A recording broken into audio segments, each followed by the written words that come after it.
తన అడ్వకేట్స్ని ఎలో చేయమని అడుగుతున్నారు. అయితే అడ్వకేట్స్ని ఎలో చేయడానికి వాళ్ళు ఒప్పుకున్నారా? అసలు కేటీఆర్ ఒక్కరినే లోనికి ఎలో చేస్తున్నారు?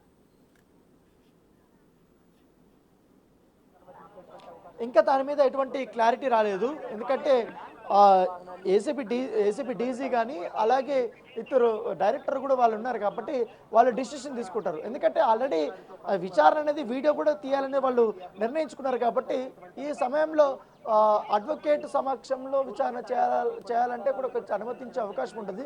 ఒకవేళ కానీ కోర్టు డైరెక్షన్ కూడా పెద్దగా ఏం లేదు, అడ్వకేట్ సమక్షంలోనే చేయాలని కోర్టు డైరెక్షన్ లేదు కాబట్టి అడ్వకేట్ని అనుమతించే ప్రసక్తే ఉండదు. ఒకవేళ నెక్స్ట్ ఇప్పుడు క్వాష్ పిటిషన్ ఉంది కాబట్టి క్వాష్ పిటిషన్ తుది తీర్పు ఉంది కాబట్టి అది తుది తీర్పు ఏమి ఇస్తారనేది కూడా చూడాలి. దాంట్లో ఇచ్చినప్పుడు ఒకవేళ అరెస్ట్ చేసుకోవచ్చు, పూర్తి స్థాయిలో దర్యాప్తు చేసుకోవచ్చు అనేది కానీ కోర్టు కానీ డైరెక్షన్ ఇస్తే ఇవ్వాలని చాలా కీలకమైనటువంటి పరిణామాలు ఉండే అవకాశం ఉన్నట్టుగా మనకు సమాచారం అవుతుంది. సో మరోవైపు ఇటు ఈడీ అధికారులు కూడా విచారణ చేయబోతున్నారు కాబట్టి రేపు దానికి కూడా ఆయన విచారణకు హాజరు కావాల్సి ఉంటుంది. సో ఏసీబీ దగ్గర విచారణ అయిన తర్వాత అక్కడికి వెళ్తారా లేదా, సమయం కోరుతారా లేదా అనేది అన్నీ కూడా మనం చూడాల్సినటువంటి అవసరం ఉంది. సో చూడాలి. ఈ రోడ్లన్నీ కూడా బ్లాక్ అయిపోయాయి కాబట్టి ఎంతసేపట్లో ఇక్కడికి చేరుకుంటారు ఏంటనేది కూడా. ఆయన నంది హిల్స్ నుంచి డైరెక్ట్ బీఆర్ఎస్ భవన్కి వస్తాడా లేకపోతే డైరెక్ట్ ఇక్కడికే వస్తారా, ఇక్కడికి వచ్చిన తర్వాత ఇక్కడికి ఆయన విచారణ ఎదుర్కొంటారో లేదు చూడొచ్చు. ఎందుకంటే 10:30కి ఇక్కడికి వస్తాను చెప్పారు కాబట్టి ఆల్మోస్ట్ 10:20 అయిపోయింది. మరి కేవలం 10 నిమిషాలు మాత్రమే ఉంది. సో 10 నిమిషాల లోపల ఆయన ఇక్కడికి వస్తారో విచారణ స్టార్ట్ అయిపోతుందో చూడాలి. ఎందుకంటే యాజ్ పర్ కోర్టు ఆర్డర్ ప్రకారం ఇవాళ అంటే ఏసీపీ అధికారి నోటీసులు ఇచ్చిన తర్వాత 10 గంటలకు మీరు విచారణకు హాజరు కావాలని వాళ్ళు చెప్పారు. సో ఈ నేపథ్యంలో ఆ 10 గంటలు అయిపోయింది కాబట్టి ఇంకా రాలేదు కాబట్టి ఆయన అటు కార్యకర్తల్ని నాయకుల్ని కలిసిన తర్వాత ఎటైతే నందిని హిల్స్లో కలిశాడో ఇప్పుడు కూడా అట్లా కలిసి ఇక్కడైతే వచ్చే అవకాశం ఉన్నట్టుగా మనకు సమాచారం అవుతుంది. సో రిస్ట్రిక్షన్స్ అనేది కొనసాగుతున్నాయి. సో క్వశ్చనర్ కూడా రెడీ అయిపోయింది.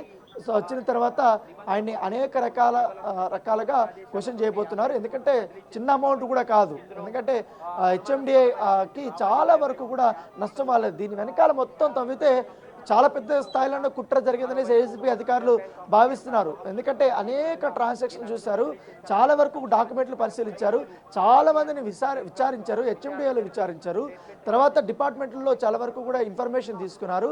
ఇన్ని చేసుకున్న తర్వాత ప్రాథమిక ఎవిడెన్స్ అనేది కూడా చాలా గట్టిగా ఉన్నాయి. వాటిని బేస్ చేసుకుని ఆయన ముందు పెట్టి ఈసారి క్వశ్చన్ చేయబోతున్నారు. ఈ క్వశ్చన్స్కి అంతటా కూడా ఆయన సమాధానాలు చెప్తారా లేదా కూడా చూడాలి.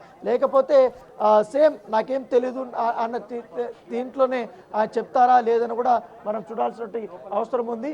సో ఇప్పటికే కొంతమందిని మాత్రం లోపలికి అనుమతిస్తున్నారు.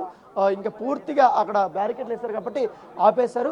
కేవలం కేటీఆర్ సంబంధించిన కాన్వాయ్ని మాత్రమే ఇంకా లోపలికి అనుమతించబోతున్నారు. సో ఏసీబీ అధికారులు కూడా లోపల రెడీగా ఉన్నారు. సో అధికారులు కూడా ఈగర్గా ఎదురు చూస్తున్నారు.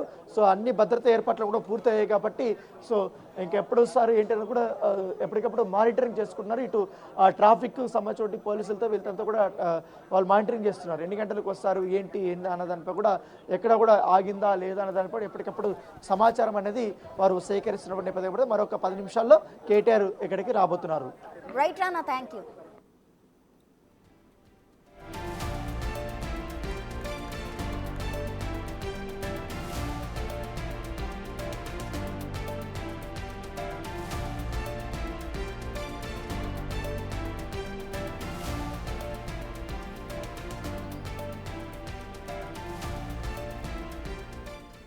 ఫార్ములా ఈ కార్ రేస్ కు సంబంధించి కేటీఆర్ ను ఈ రోజు విచారించనున్నారు ఏసీబీ కార్యాలయంలో. అయితే ఇప్పటికే 300 మీటర్ల దూరంలో కేటీఆర్ ఏసీబీ కార్యాలయానికి ఉన్నారు. అయితే కేటీఆర్ తనతో పాటు అడ్వకేట్స్ తో సహా తనను విచారించాలి అంటూ కూడా కేటీఆర్ చెప్పడం జరిగింది. అయితే అడ్వకేట్స్ ని అయితే ఎలో చేయమంటూ కూడా పోలీసులు ఇప్పటికే నిర్ధారించి చెప్పారు. అయితే ఏసీబీ డైరెక్టర్ తరుణ్ జోషి నేతృత్వంలో విచారణ జరగనుంది. కేటీఆర్ విచారణకు సంబంధించి సర్వం సిద్ధమైంది. కేటీఆర్ స్టేట్మెంట్ ను వీడియో రికార్డు కూడా చేయనున్నట్టు సమాచారం సమాచారం. అయితే ఈ కార్ రేస్ ఒప్పందాలు ఏ లెక్కన జరిగాయి, ఎవరికి లాభం జరిగింది, జరిగిన నష్టం ఎంత, గ్రీన్ కో ఎందుకు తప్పుకుంది అనే విధంగా ఏసీబీ అధికారులు ప్రశ్నించే అవకాశం అయితే మనకు కనిపిస్తుంది. అసలు 55 కోట్ల రూపాయల చెల్లింపులు ఎలా జరిగాయి అనే నేపథ్యంలో అయితే విచారణ చేయనున్నారు. అడ్వకేట్లతో విచారణకు వస్తానంటూ కేటీఆర్ చెప్పారు. అయితే కేటీఆర్ ఒక్కరికి మాత్రమే లోనికి అనుమతి ఉంది అంటూ కూడా అక్కడ పోలీసులు చెప్పడం జరిగింది. ఇప్పటికే 300 మీటర్ల దూరంలో కేటీఆర్ ఉన్నారు. మరి కాసేపట్లో ఏసీబీ విచారణకు కేటీఆర్ హాజరు కాబోతున్నారు. ఇప్పటికే అక్కడ అంతా సిద్ధమైంది. 200 మందితో పోలీసులు బందోబస్తు చేశారు. మరోవైపు కేటీఆర్ విచారణ దృష్ట్యా అయితే సిటీలోని ఎమ్మెల్యేల ఇంటి వద్ద పోలీసులు భారీగా మోహరించారు. ఇప్పటికే కొందరి హౌస్ అరెస్ట్ కూడా చేసిన పరిస్థితి కనిపిస్తుంది. అటు పాడి కౌశిక్ రెడ్డి ఇంకా మాగంటి గోపీనాథ్ ఇతర ఎమ్మెల్యేలు కూడా హౌస్ అరెస్ట్ చేశారు. ఏసీబీ ప్రధాన కార్యాలయానికి ఇప్పటికే 300 మీటర్ దూరంలో ఉన్నారు కేటీఆర్. మరి కాసేపట్లో విచారణ ప్రారంభం కాబోతుంది. అసలు ఈ విచారణకు కేటీఆర్ సహకరిస్తారా లేదా అనేది అయితే ఉత్కంఠ నెలకొంది. మరోవైపు రేపు ఈడీ కూడా ప్రశ్నించబోతుంది. అది ఎలా ఉండబోతుంది అనేది కూడా తెలియాల్సి ఉంది. అయితే ఇప్పటికే కేటీఆర్ ఏసీబీ కార్యాలయం దగ్గరకు చేరుకున్నారు. కేటీఆర్ను మరీ కాసేపట్లో తరుణ్ జోషి నేతృత్వంలో విచారణ చేయనుంది ఏసీబీ. ఇంకా బందోబస్తు అయితే 200 మంది పోలీసులకు పైగా బందోబస్తు ఏర్పాటు చేశారు. కేటీఆర్ విచారణకు హాజరవుతారని ఇన్ఫర్మేషన్ ఉండడంతో పోలీసులు అయితే భారీగా మోహరించిన పరిస్థితి కనిపిస్తోంది. ఇప్పటికే కేటీఆర్ అయితే అక్కడికి చేరుకున్నారు.